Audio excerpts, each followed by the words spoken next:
दोस्तों नमस्कार। मैं सुनील आकाश।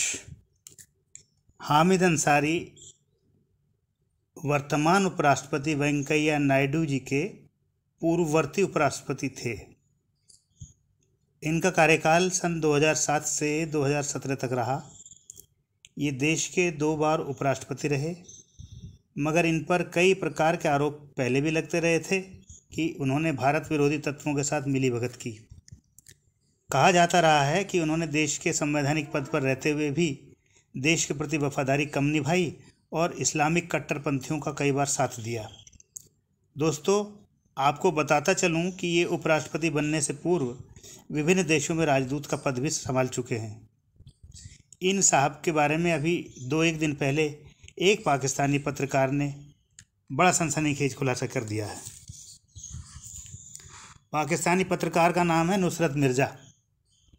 इन मिर्ज़ा साहब ने एक यूट्यूबर शकील चौधरी को दिए एक इंटरव्यू में कहा है कि वे कांग्रेस वाले यूपीए के शासन के दौरान कई बार भारत आए थे और कुछ सूचनाएं एकत्र करके पाकिस्तानी खुफिया एजेंसी आईएसआई तक पहुंचाई थीं।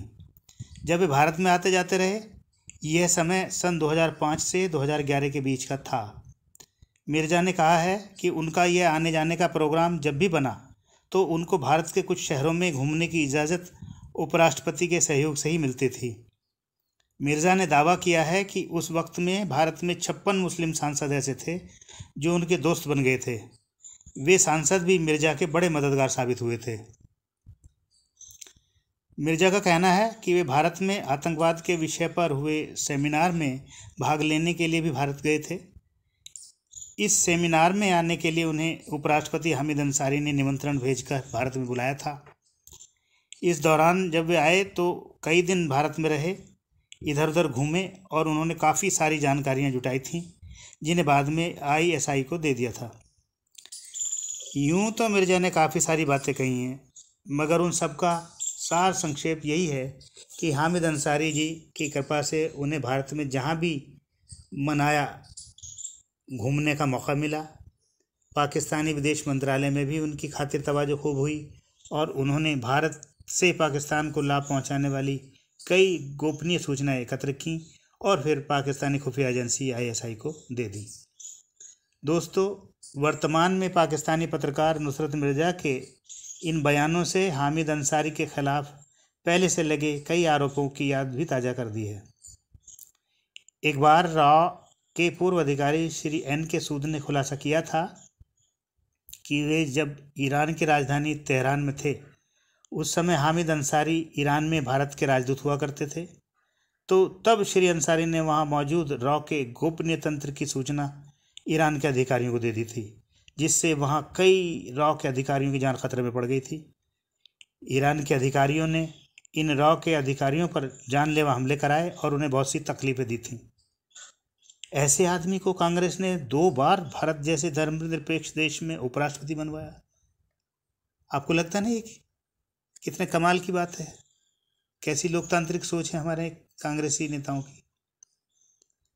इन हामिद अंसारी ने इंडियन अमेरिकन मुस्लिम काउंसिल के एक कार्यक्रम में भारत के खिलाफ ये जहर उगला था कि भारत में मुस्लिम सुरक्षित नहीं हैं और उन्हें दूसरे दर्जे के नागरिक की तरह रहना पड़ता है, आदि आदि आदि ब्ला ब्ला ब्ला ब्ला। भारतीय विदेश सेवा में हामिद अंसारी के ही जूनियर रहे और बाद में प्रधानमंत्री के सलाहकार बने दीपक वोहरा ने बताया था कि हामिद अंसारी के विदेशी व इस्लामी लिंक्स की जांच शुरू हो चुकी है। दोस्तों, इन संदेह भरी बातों के अलावा भी हामिद अंसारी पर अनेकों ऐसे आरोप लगते रहे हैं जिनसे यह सिद्ध हुआ है कि उन्होंने अपनी संवैधानिक गरिमा को ताक पर रखकर भारत के हितों के खिलाफ कई भारत के पड़ोसी देशों के खिलाफ काम किए थे। आज नुसरत मिर्ज़ा ने कुछ खुलासे किए हैं, मगर आने वाले समय में हामिद अंसारी के खिलाफ कुछ और भी ऐसी चीज़ें निकल कर आएँ तो आश्चर्य मत कीजिए। हम तो समय समय पर उनके बारे में ऐसी बहुत सी बातें सुनते आए हैं। कांग्रेस को ये श्रीमान बहुत प्रिय थे, उसने बहुत बार इनका बचाव भी किया था और कांग्रेस ने ही हामिद अंसारी को 2-2 बार उपराष्ट्रपति बनवाया, जिसके लिए कांग्रेस पर वामपंथी दलों ने भी दबाव बनाया था। इस तरह वामपंथी दल व कांग्रेस दोनों तरह के दलों पर इस कलंक के छींटे जाते हैं। तो दोस्तों, इस चर्चा को अब विराम देते हैं। नमस्कार। अगले वीडियो में कोई और चर्चा करेंगे। आपसे मेरा निवेदन है कि इस वीडियो को लाइक करें, शेयर करें, सब्सक्राइब करें और बेल आइकन की घंटी ज़रूर दबा लें।